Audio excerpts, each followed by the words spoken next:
감사합니다. 네, 계속해서 우리 시장 마감에 대한 전략을 좀 세워보도록 하겠습니다. 이태원 과장님, 코스피 시장 좀 정리를 해주시고요. 앞으로의 전략까지 세워주시죠. 네, 이번 주는 뭐 월 초인 만큼 이제 글로벌 경제 지표 발표들이 굉장히 많이 몰려 있는 한 주인 것 같습니다. 네. 이제 중국 PMI 지표 그리고 어제 있었던 미국 ISM 제조업 지수 발표에 이어서 이제 오늘 이제 비제조업 지수, 서비스업 지수 발표까지 있고요.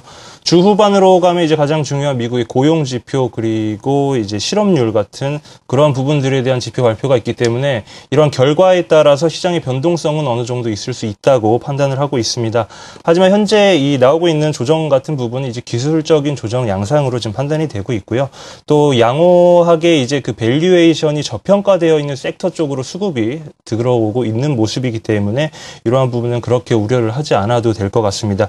결국 이런 많이 올라 있던 업종 그리고 많이 빠져 있었던 업종 간의 이런 갭을 축소하는 과정이 지속적으로 이 지수 부근에서 진행되고 있는 부분이기 때문에 이러한 저평가된 경기 민감주에 대해서 관심을 갖는 부분이 필요한 지금 시점인 것 같습니다. 네, 이어서 김성훈 팀장께서 코스닥 시장의 정리를 좀 해주시죠. 6월 들어서 좀 부침이 심하네요. 네, 자 여러분들이 보실 때 시장이 양호한 흐름을 보인다. 그리고 종목들이 양호한 흐름을 보인다. 적어도 주식시장 내에서 그러기 위해서는 제가 볼 때는 가장 이상적인 모습은 전약 후강. 다시 말해서 처음에 좀 조정받고 뒤에서 다시 한번 관리가 되면서 지수가 치고 올라가는, 종목이 치고 올라가는 그런 모습들이 우리가 생각하는 가장 이상적인 지수든 종목의 모습이라고 보시면 될 것 같습니다. 자, 6월 초이죠.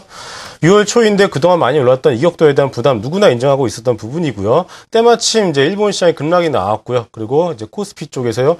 소위 소재나 산업재 주식 그리고 이런 소위 그동안 못 갔던 종목들에서 좀 다시 한번 보자라는 그런 분위기가 형성이 되면서 코스닥 시장 쪽에서 좀 차익 실현 물량이 나오고는 있습니다만은 글쎄 여전히 올 한 해, 올 상반기에 우리가 코스닥 시장의 상승의 이유에 대해서 우리가 갖다 붙였던 그런 뭐 대부분의 이유 중에서 뱅가드 펀드 물량을 제외하고 나머지 이유들, 소위 얘기해서 정부의 정책적 지원들이나 아니면 중소 강성 기업들의 실적 개선 등 이러면 여러 가지 펀더멘탈들이 전혀 훼손된 것이 없죠. 그렇기 때문에 일단은 최근의 조정은 여전히 포트폴리오 재정비하는 기회, 종목을 슬림화하는 기회로 삼으셨으면 좋겠고요.